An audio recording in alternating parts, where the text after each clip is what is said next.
In the previous example, I had shown you how we can use Glue API to write to Redshift using dynamic frame. I did not use data frame to write to Redshift.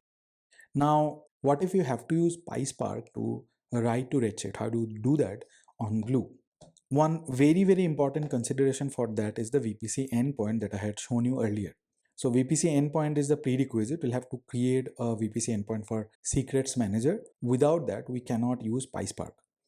Remember that the VPC endpoint that we had created is not free of cost. It is chargeable and the cost is pretty high. So if you are planning to do hands-on, please delete the endpoint after your hands-on is done. Now I'll be using PySpark on Glue to write to Redshift. There are few changes that I have made. The first change that I have done is modifying the Redshift JDBC URL. As you can see, I have added the user ID and password at the end of the URL using query string. In the query, I have provided user using the user variable and the password using the password variable. If you want, you can use data frame writer also to provide user ID and password using the option keyword. But you can do it this way also. I just wanted to show you that this is also possible. And the next change that I'll have to make is that I'll have to use this df_final to write to Redshift. And this is how we write it: df_final.write.format. Then the Redshift format, it is provided by AWS, the Redshift JDBC URL, then the database table or the DB table, which is public dot cross country transaction details. This is the IAM role, and this is the Redshift IAM role, remember that. And then the temp directory and the mode is append. Finally, the save API. So this is the second change that I have done. I'll save it now. And in connections, I have removed the current connections, which is the Redshift connection. I am not using it.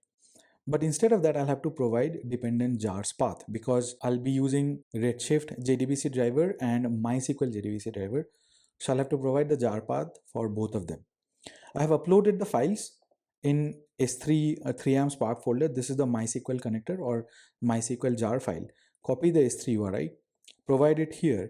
Now, if you have to provide one more jar file, just use comma and then copy the URI of the jar file. And this is the Redshift JDBC jar file, which I have downloaded from AWS documentation. You can go to AWS documentation and download this jar file. I'll provide it here and that's it. But before executing, let me show you that the Redshift table does not have any rows. The count is 0. Now let us go ahead and execute this code. Once the code execution is completed successfully, we'll be using hardcore PySpark to read data from MySQL and write it to Redshift. So the status is running. It will take some time, as you already know. Let's wait for the status to be completed and then I'll come back to the video. The execution is complete and the execution is successful also. The duration is approximately 3 minutes 19 seconds. Let's look at the Redshift output. Earlier it was 0. Now I think it should be 12. And let's do a select star also. And this is what the output is. We have again the same error: total underscore amount, total count long, and total amount decimal 28.2.